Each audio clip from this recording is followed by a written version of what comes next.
Hey everybody, welcome to Rock, Paper, Hand Grenades. I'm Matt Connerton, and to my right, the barely conscious Gary S. Hopper. I'm barely.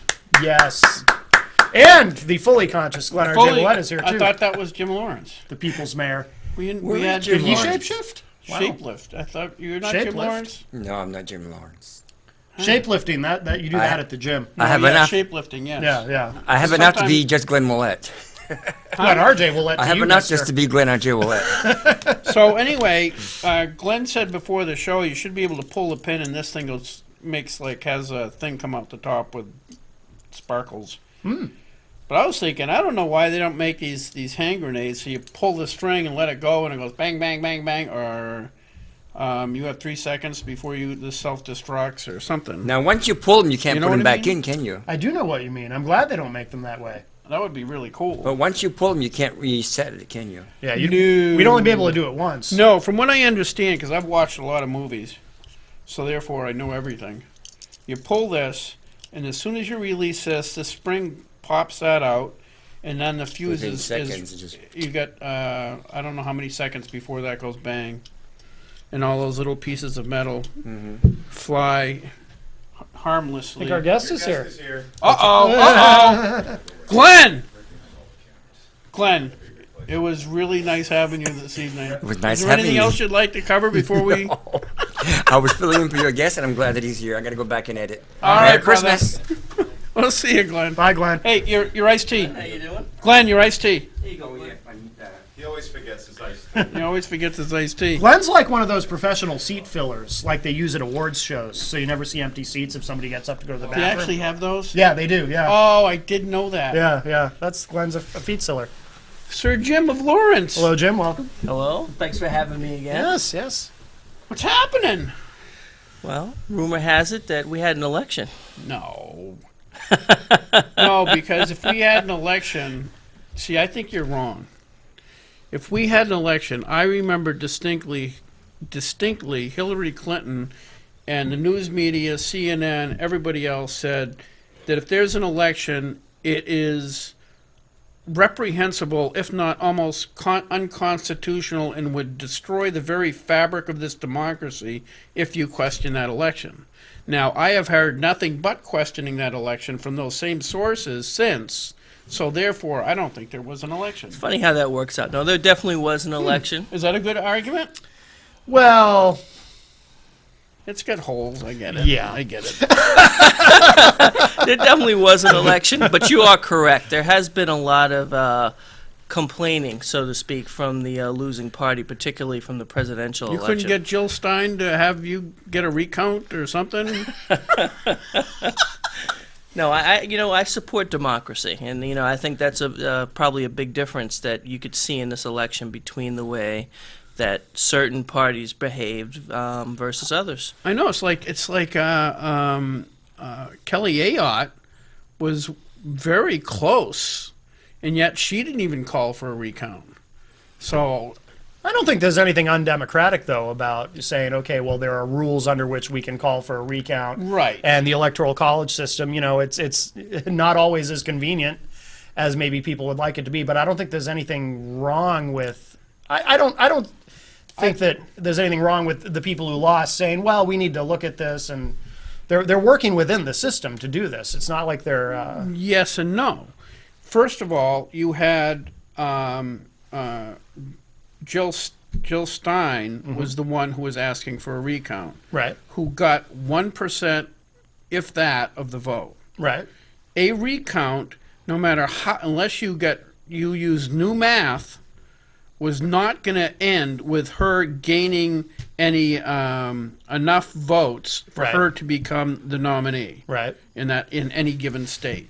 Oh, I don't So- disagree. So her asking for a recount is just BS. What it is, and I think Jim will agree with me, is if you look at what Hillary's MO is, during the election she kept saying, I think she said, remember Michelle Obama's quote, "When they go low, we go high, because we're above the fray. We're not going to lower ourselves to their level." So what she does is she has surrogates do the attacking for her. Well, yeah. Well, that's generally how it's done in politics. except for Except Trump. for Trump, who Trump will just does it himself, yeah. goes right after it. Right. Goes right for the jugular, regardless of who it is. Right. You know what, Gary? I usually don't agree with people, ahead of time, but I will tell you this. I do agree with you, and I do feel that Jill Stein's efforts to call for a recount were nothing more than being an obstructionist to the process. It could gain nothing but throwing more fuel on the fire, more mud in the water, making things more unclear at this point in time. It does the American people no good to have a recount. Right. I say if she has a legal right to do it, have at it. Well- If she doesn't have a legal right, change the laws. Say No. you can't have a recount unless you have. Yeah, I think that's what happened. Yeah, but every state does that differently. I think that's Right. why Pennsylvania, actually Michigan, I think went to court because she did not have legal standing to ask for a recount. Yeah, a federal judge shut that one down. Yeah. But it went back anyway, and they ended up completing the recount, or it came pretty close to it. Really? Yeah, because they found that, and I might have the numbers wrong, that in 30% of the precincts around in Detroit had more votes than there were voters. Yeah. Which is one of the things they did find out from the recount, is that Detroit is corrupt, and which has shocked me. I don't think the recount told them that. I think there was enough evidence before the recount to say that. However, I don't think New Hampshire had more votes than voters. No, no, not even though I tried to get them in Ware, I couldn't seem to manage. I kept telling people that, they say, "Oh, I wish I lived in your district." I said, "That's what absentee ballots are for." You should have rented some buses. I know, rented some buses. It's funny you should mention that, because if you look at my race, and I did not call for a recount, I have faith that the votes were counted properly. But if you look, by far the majority of the differences between my votes and Ann Custer's votes came from 3 towns. The towns of Plymouth, Keene, and Hanover, which are incidentally the 3 major college towns in my district, That's a accounted shocker. for 9,200 votes difference between Ann Custer and myself. And she only won the election by roughly 10,000 votes. So that shows you joke about the buses, that might be a real option in a few years. I was talking to a police officer yesterday in Manchester, and I said, "You must be pretty glad the election's over." He said that he was out raking his lawn, and a girl with a Massachusetts plate drove by, stopped, and says, "Hey, do you need a ride to the polls?" Which is, in all fairness to the Democratic Party, if they're that organized that they're just randomly asking people if they've got that much extra time on their hands, that's actually pretty cool. Well, that brings new meaning to the word "get out the vote," huh? Oh, yeah, it Yeah. does. Yeah, I don't get that though, because what if the person who's being asked is going to vote Republican? What's the point of Well, using that I thought tactic? That's pretty risky. Well, I would imagine they probably have, data that shows, which party a person's a member of before they approach them. Yeah. At least by household. I would imagine, Yeah, they do. I They know the do. Republicans do, so the Democrats probably have it too. Yeah. But I thought that was funny. So let's see. I'm losing track. We had the election, and the first thing the Democrats did was pay Jill Stein millions of dollars to ask for recounts, right? Was that the first? She raised money, not from Republicans, but she raised money for her recounts. That's Yes, correct. I believe she raised more money to instigate recounts than she did to run for office. That's true. Okay, so that's variable one. That's not going so well for them. So then what was the second thing was? There was something else why this, because there's a continuous onslaught. Well, I of noticed why that this week- Trump isn't legitimate. This week, the members of the Electoral College from New Hampshire actually signed a letter saying that they wanted to investigate the potential influence of Russia in our election process. That's Right, another yeah, wrinkle that that came out. yeah, that might be a little bit political. A little I'm just bit. guessing, Well, anything that Harry Reid says on the Senate floor is, I guarantee you, political. and probably a lie. You said that, not me. I just did say that.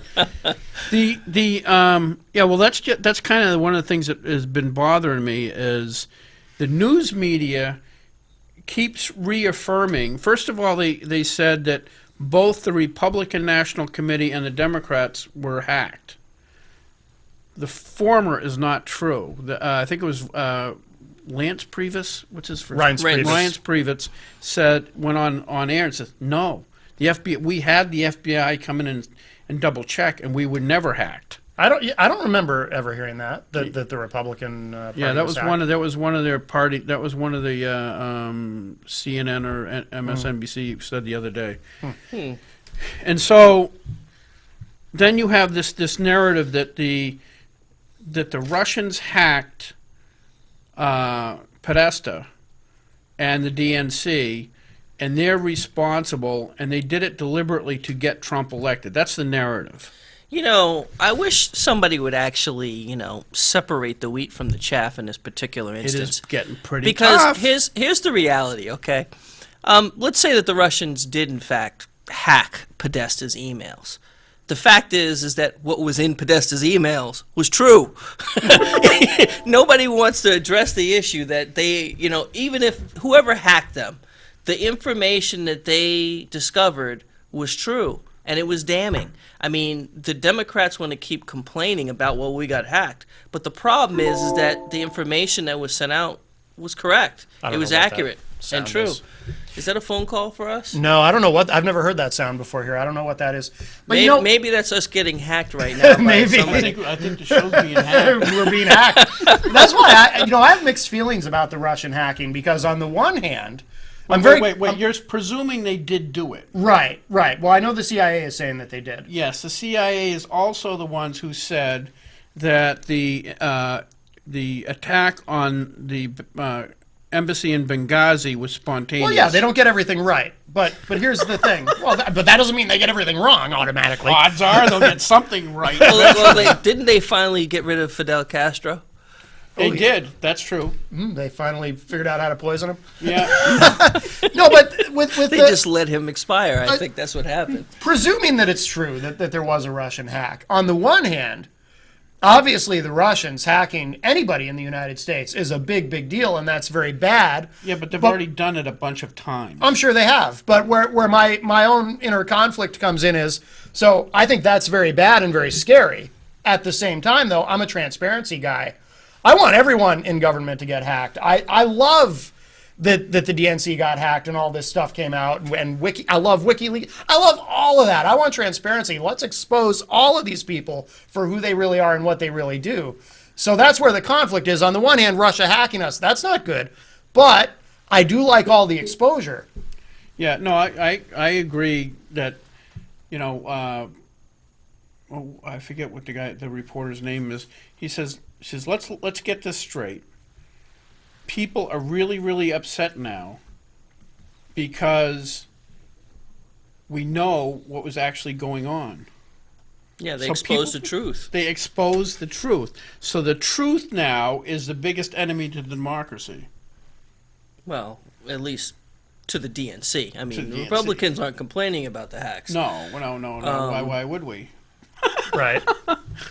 It's kind of ironic that somebody would actually oppose exposing the truth in this day and age. I mean, I agree with your comments on transparency, but I would say, someone, having a military background, like I know you do as well. No, I don't. I thought you were served. Well, you got a grenade in front of you. Let me move that over here.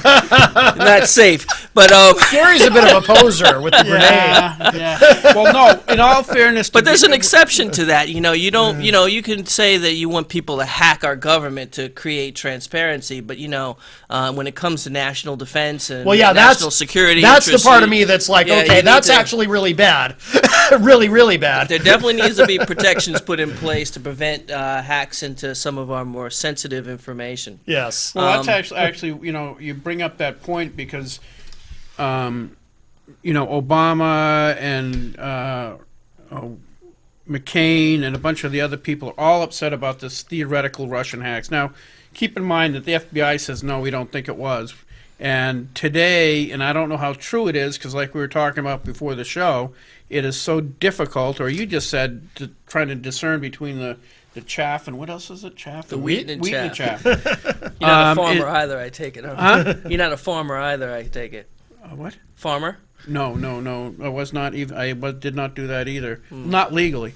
So, Didn't I see a picture of you holding a pitchfork or something? No. No, Oh, that was the guy from Green Acres. Yeah, Never that mind, was the I'm guy sorry. from Green Acres. So, according to email or a Facebook post today, supposedly news that actually Podesta's hack wasn't a hack. It was they got an email that said, "Hey, your password has been corrupted. You need to get in touch with this email website." Oh, and he Oh. fell for and it? they fell for it. It was a phishing email. It was a phishing email. Oh, that's Okay. embarrassing. Oh, that's not. That's very, Wow. very stupid. Oh, now, if wow. it's true, it's So really this comical. is the caliber of advisors that Hillary Clinton selects. Yes, Someone who and falls for a 2-bit phishing email. Are you sure that that's what happened? that's what I read. Now, is that true? I don't know. well, you 'cause know it- you can't believe half of what you I read, know that. right? So I'm just Yeah. saying that's what I read. Whether it's By the true. way, have you seen the quote that Denzel Washington said not that That long wasn't ago? him. No, Denzel Washington said a quote. I mean, I saw it. I come saw out of it. his Yeah, lips. but that quote, if it's the one about the, if you read the news, Yeah. yeah, that's Mark Twain. Well, he quoted Mark Twain or Samuel Clemens quite well. Yes, I he was mean- perfect. Well, yeah, but there was a little I bit don't- at the I don't- end that he added. He said some bad expletives, but it was appropriate. What was it? I missed The, this. the quote from Mark Twain is, "Those who don't read the news are uninformed, but those who do are misinformed." Oh, okay. But he added his own flavor at the end, Oh, and he okay. basically said, if you practice anything in life, you're going to get good at it, even if it's BS. Mm. So Yeah. that's the part I was talking Oh, about. okay. He's one of my favorite actors, by the way. I love Denzel Mark Twain? Washington. Mark Twain? I don't think he's an actor. I think he's dead. He is? He's a great author, though. Yes, yes. Very insightful man. Absolutely. Yeah, he was a character. One reason I was glad you were coming on tonight is I wanted some insight from. Oh yeah, as far as military, my dad was a Marine in the Chosin Reservoir, No, well, Okay. I can give this back to you then. Here you go. and Ooh, look at you. and Burn he your was a grenade drill instructor in the Marines. So if my childhood doesn't qualify for at least having gone through boot camp, I don't know what does. It was he's Yeah. okay, this is awesome, right? You don't do this anymore, but back in the day when you had a rifle, you had the sling, the leather sling. And what you would do is you'd put your arm through the sling, and then you would take and tighten it up against your what's this muscle called again? Tricep. Bicep. And then you would come in and roll your hand underneath the sling and get it so tight and hold it like that to support the weapon. And he would always say, "Can you still feel your fingers?" No. I said, "Yes, yes, I can." It's not tight enough. Yep. Where'd you get your sense of humor? Because he was a pretty serious guy from what you've described of him, right? He actually had a pretty dry sense of humor. It was. Oh, but okay. I think it's the. I think being in the situations he was in, it was kind of a gallows type humor. Yeah, yeah. Oh, okay. Yeah. But he loved Monty Python and stuff. Oh, okay. Okay.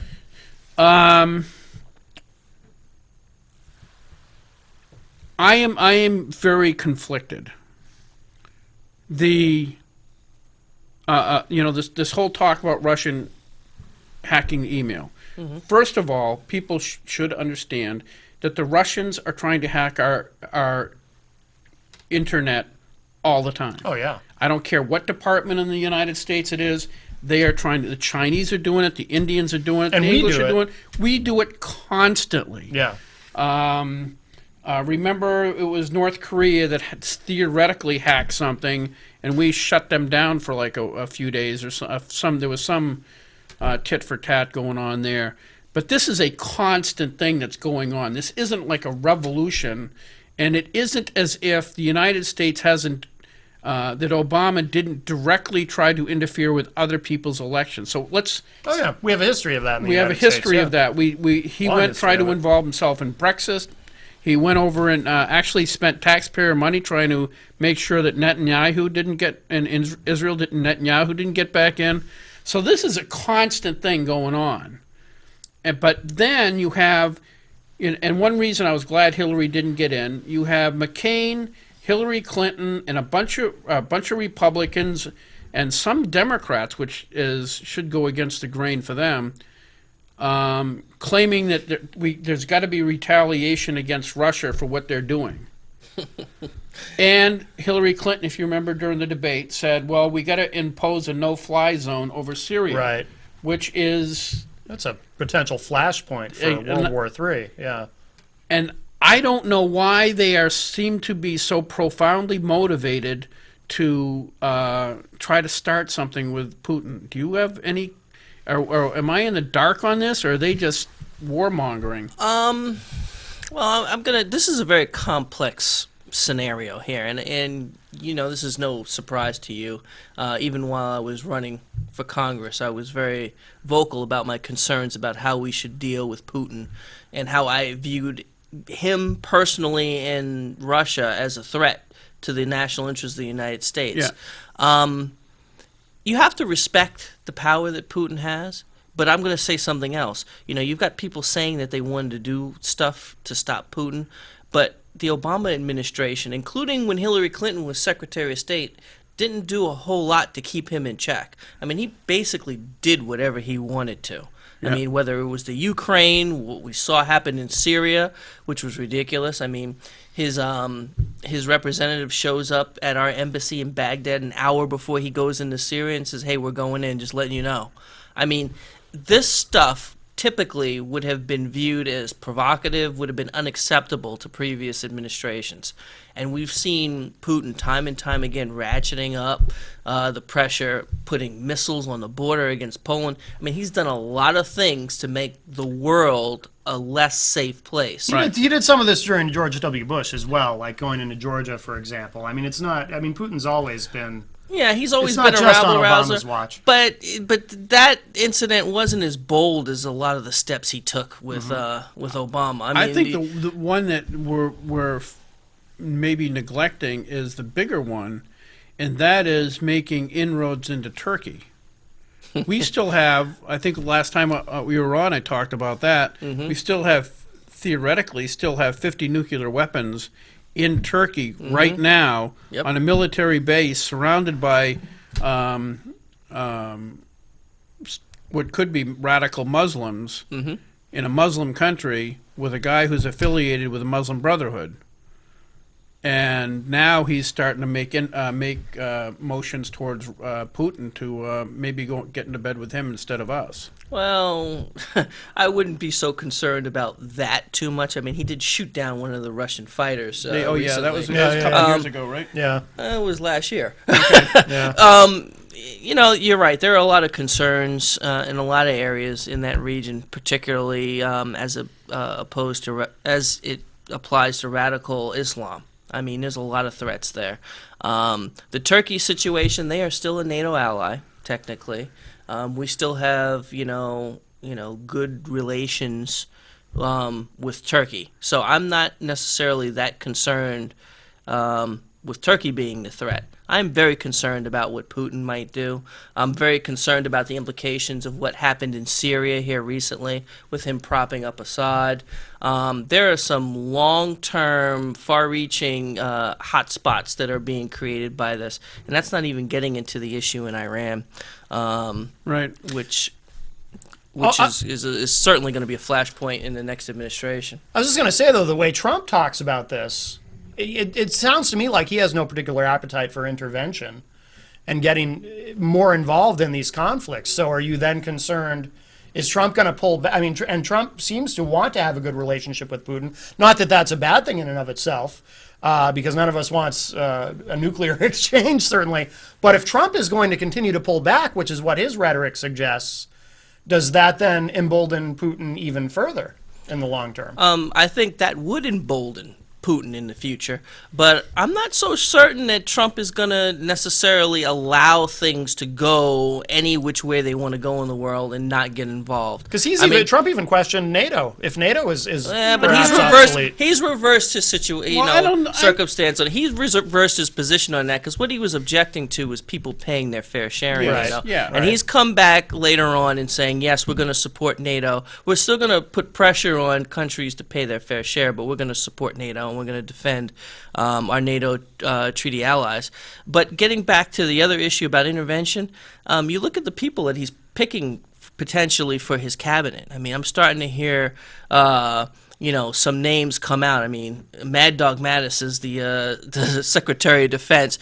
We just heard recently some information that he may be looking to select none other than the former UN ambassador under George Bush, John Bolton. John Bolton, to be the Deputy Secretary of State. I mean, these are not isolationist people. These are people who look to lean forward and look to have a positive effect where our national interests are threatened around the I world. worry about going too far the other way, though, too.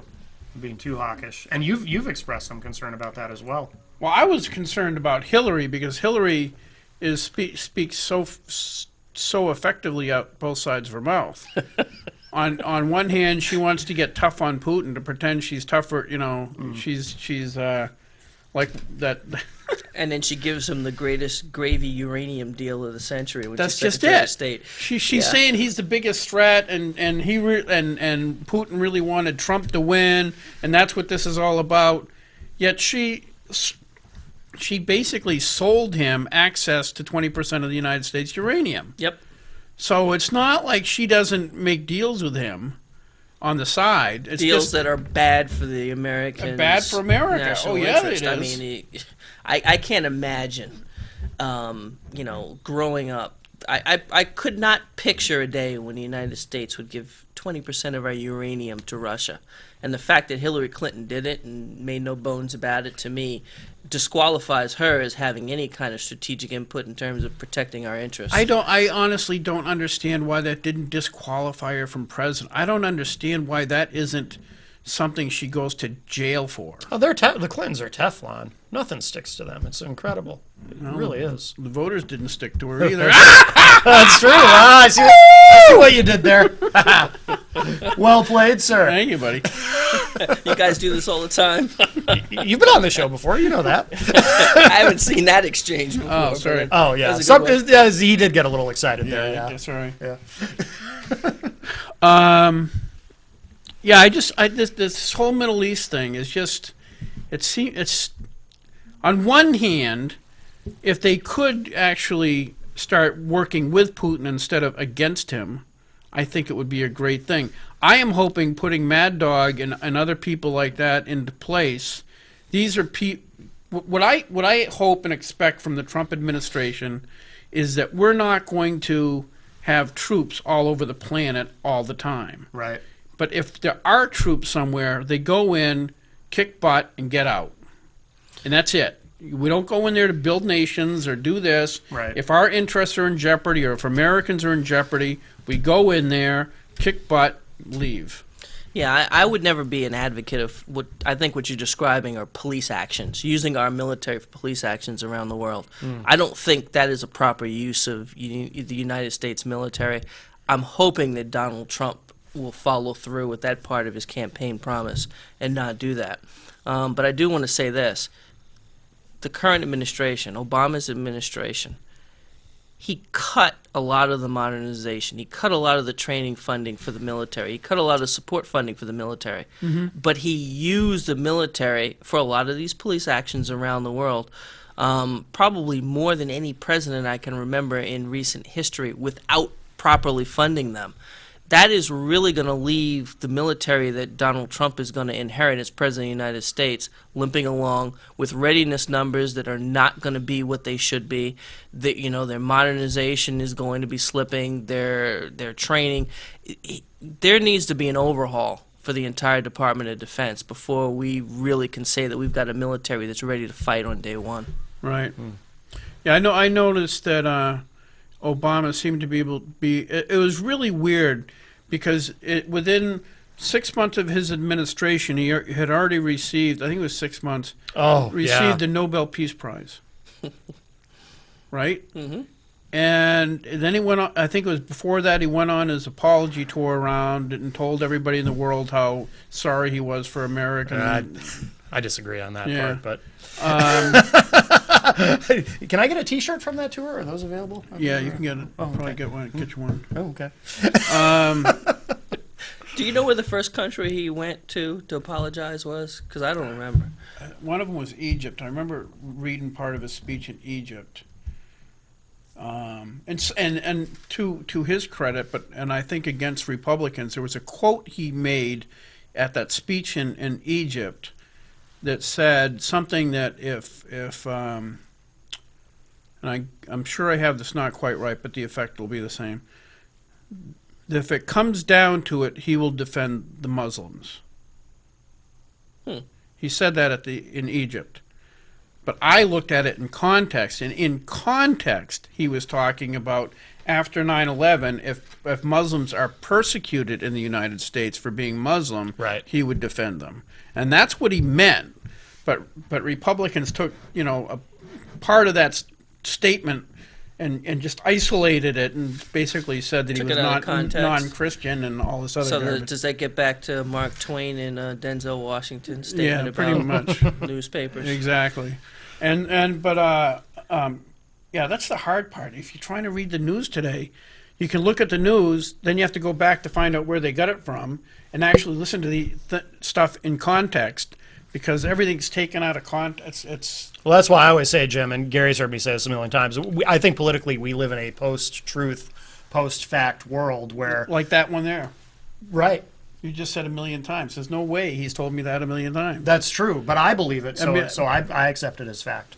Well, I mean, if you look how many times a day he would have to have said that. Right, exactly. well, maybe he says it I'd in have to his say it a sleep. million, probably. Then he records it and sends it to you. I don't know. That is what I do, Jim. Thank you. Yes. There you go. See? So it's obviously it's true. We should start just our own proved it. newspaper. There you I go. like that. Yes. Yes. No, you know what? In reality, we're poking a little bit of fun at the press, but in reality, what the problem I think is that in today's fast-paced world, there's a lot of pressure to get stuff out quickly. You got to be the first. You got to get the yeah. news out. So where maybe in times in the past there was a little bit more emphasis placed on due diligence and fact-checking, now it's more we got to get it out. So Yeah, but that would be okay if they retracted it 3 hours later, but they don't. It's like this whole narrative about Russian hacking Podesta's emails, and that's why And Gary, it's- if I took nobody- the time to nobody request knows- retraction for everything that was misprinted about me in the past 6 months, I wouldn't do anything for 5 years.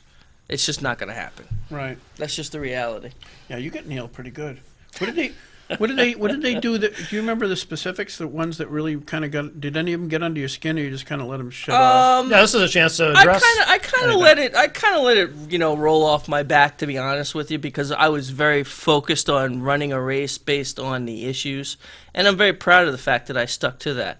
But I'll be honest with you, there's one in particular that kind of got under my skin a little bit. What's that? And it's when NPR tried to write that article and said that I never had any federal contracts, and my business they couldn't find any evidence that it ever existed.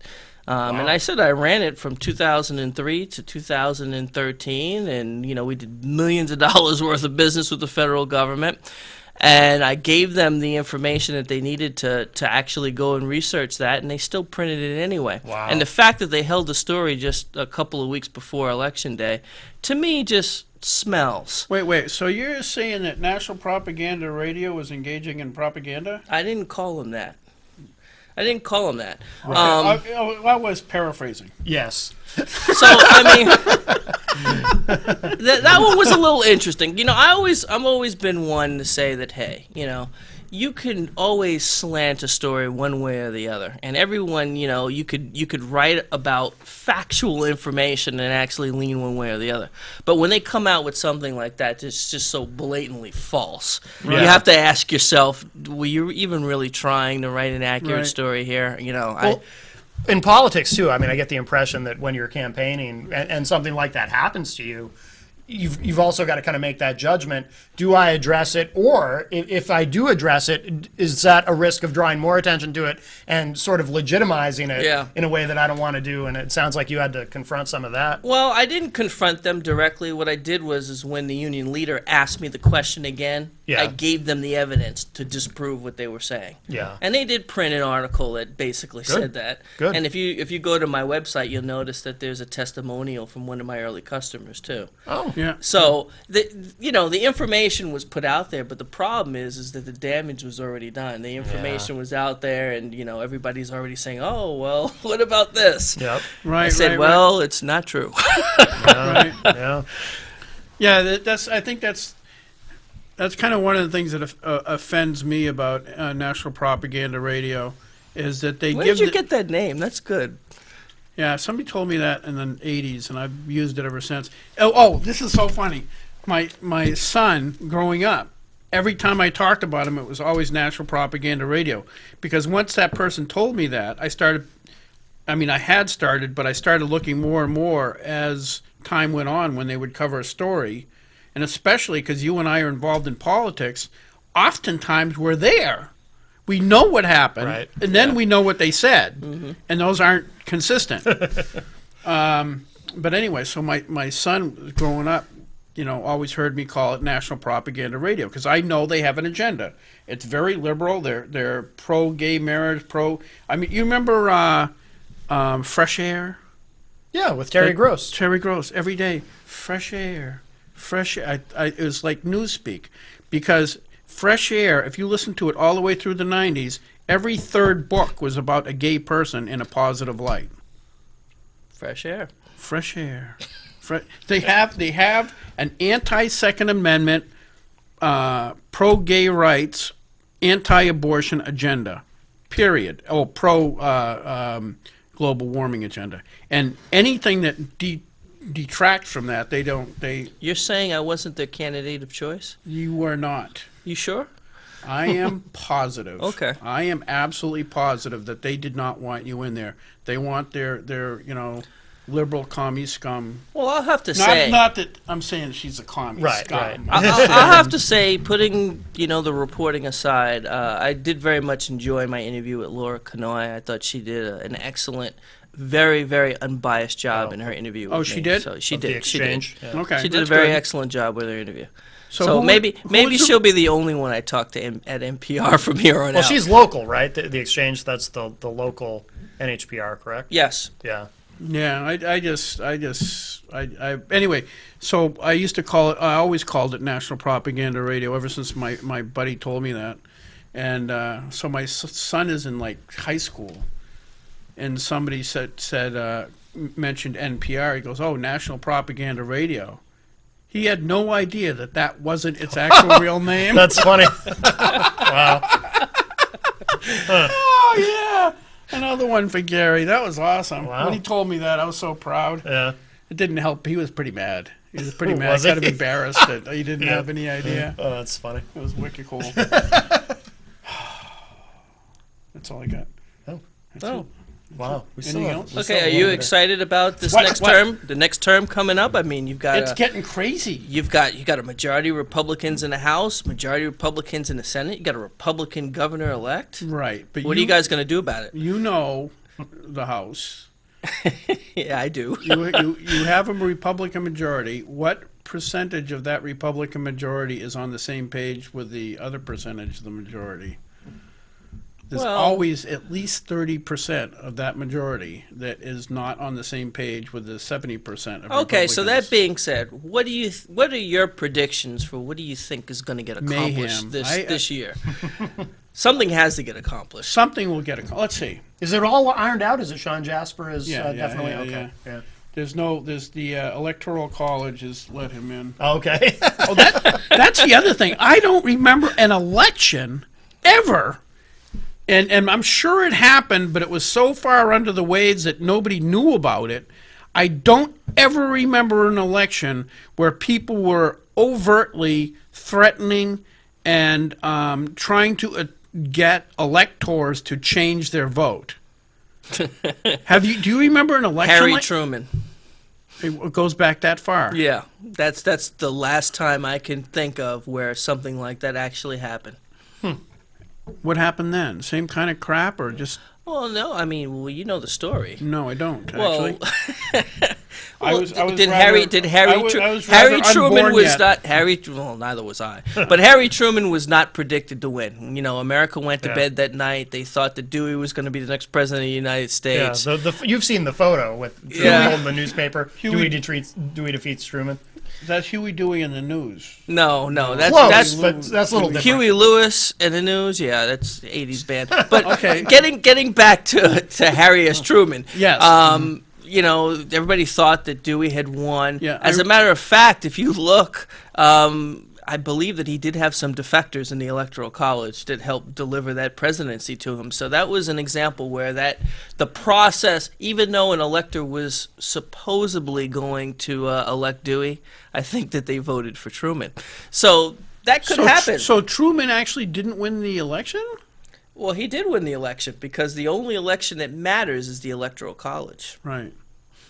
But what about the vote itself? Like, did He Popular didn't win vote. the popular vote. right, popular vote. I'm He not did not I'm win the talking about popular the vote. delegate vote. In other words, the 4 delegates from New Hampshire, et cetera, et cetera. et I'd cetera. have to go look to see what his delegate count was, but from my recollection is correct that there was a switch with one of the electors that was theoretically a Dewey elector that went to Truman. No way. You know I what did not know that. Well, you know what the rumor is now, that there's so far they're up to 21 or 22 electors who are supposed to, in theory, go with Trump. Who are one of the rumors is that they're being actively lobbied to choose Mitt Romney to replace Trump. These electors. I haven't heard that I one. read that today. I haven't heard that one. That would be. It's fascinating. I love this. I love all this stuff. You love anarchy, is what you Here- love. Well, yeah. I mean, it's Here's the reality. The election is over. I mean, those days of being able to switch electors is long gone, I'm sure.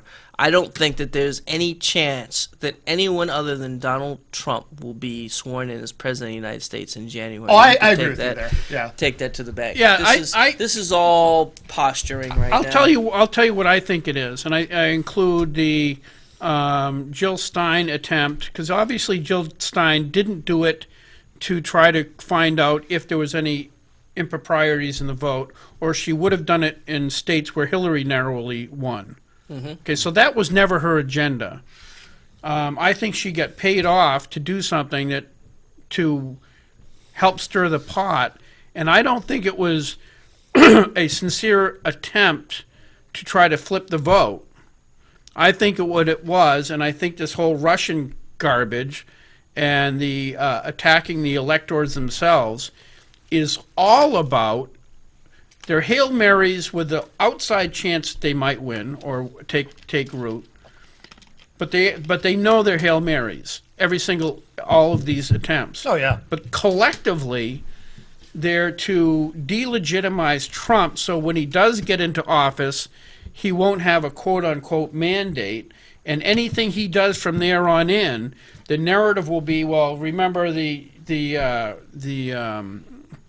Russians gave him this anyway. Or if he makes any deal at all with the Russians, see, Everything will be questioned, yeah. Everything he will do for the next 4 years will be questions, and I think that's what it's about. Oh, yeah. I would agree with you. I think they're trying to muddy the waters now, leading up to his inauguration, to try and posture for 4 years from now for the next election for President of the United States. But it's all in Trump's hands. If he does what he's supposed to do, he puts a cabinet that's in there that's going to be effective, and he moves America forward. None of this is going to matter in 4 years. Yeah, I agree. If somehow he can bypass some of the entrenched Republicans in the United States Congress, if he can overcome that hurdle and get some things done that actually benefit Well, the I people. tried really hard to get down there and help I him. know. I You came would've been close. awesome. Outspent 30-1, only 4-point difference, 10,000 votes. By the way, How much to one? I'm sorry. 30-1. 30-1? Outspent 30-1. Wow. 4-point difference. And the funny thing is that if that libertarian wasn't on the ballot who got 17,000 votes, we may have been talking about the greatest upset in the history of Congress.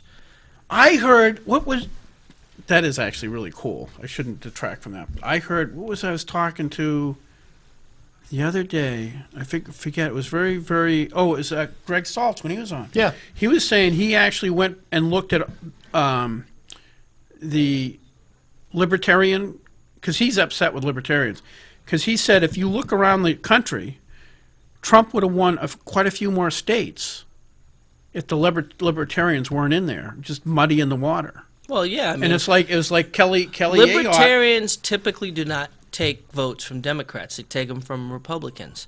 And if there are more active libertarians on the ballot, I mean, we saw what happened with Kelly Ayotte. There was a similar issue with Frank Ginta in CD1, and we saw what happened in my race. It's very crystal clear that the libertarians negatively impacted all of our federal races for Republican candidates. So so I can get you on air quoting you as saying that libertarians are probably bought and paid for by the Democratic Party? No, you can't get me to say that.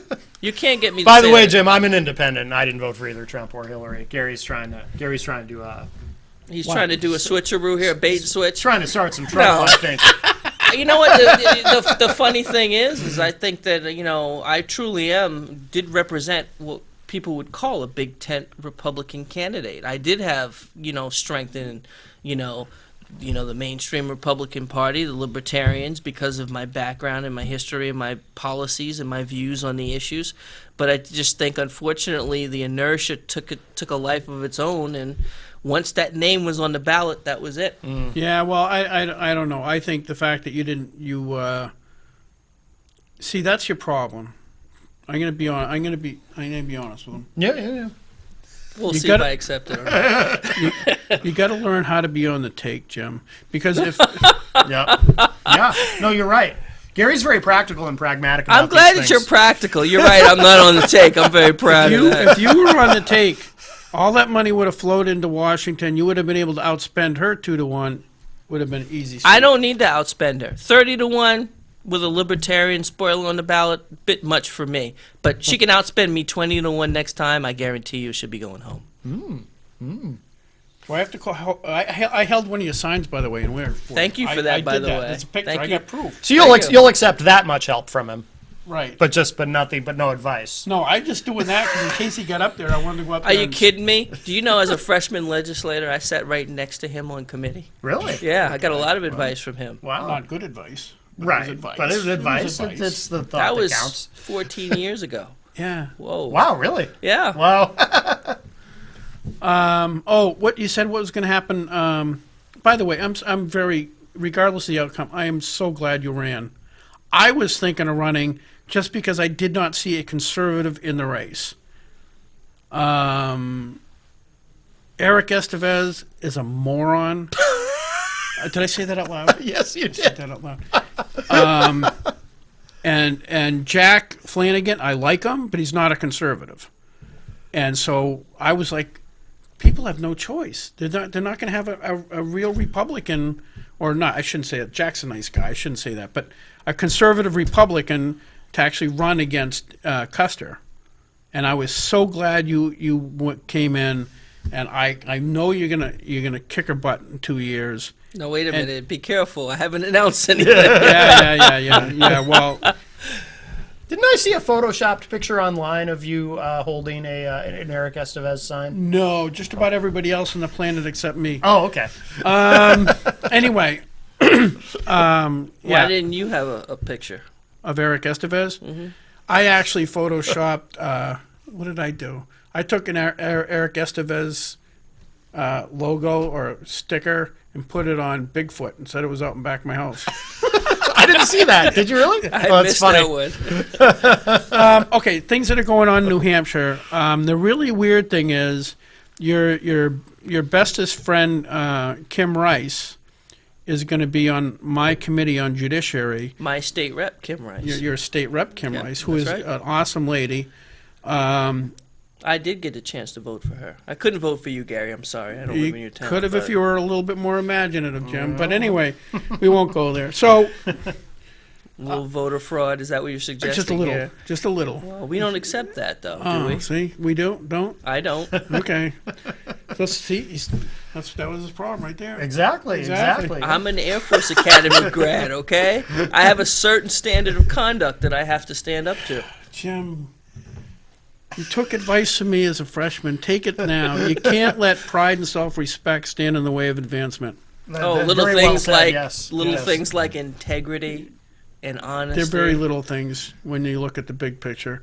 So, There you go. I like We're that. gonna agree to disagree on that one. oh no, wait. Give me this back again. The trust has been lost. Yes. No, so the cool thing is it's going to be a horror show, but it's cool too, is they combined child and family law with judiciary. Whoa. One committee. One committee? One committee. Now, we were buried in judiciary the last 2 years. Yeah, I was on judiciary. Yeah. I can't imagine that the load of bills the judiciary It's going to be handles every it's going year. to be brutal. And you add on the fact that children and family law has a large. But the good, see, I look at it as holy mackerel, but I also look at it, what a great opportunity, because child and family, one of their problems is the way things are litigated in the family court is so messed up. It's disjointed from the process, and they don't know what you're looking at in judiciary and vice versa. And so to bring that Yep. together, I think is a great thing. It's just going to be a lot of All right, work. since you're bringing it up, can you explain to me what the difference is between a family court judge, a marital master, and a referee? Yes, I can. A marital master was a program, I think, that started by the federal government. They got money to do marital masters, which were supposed to be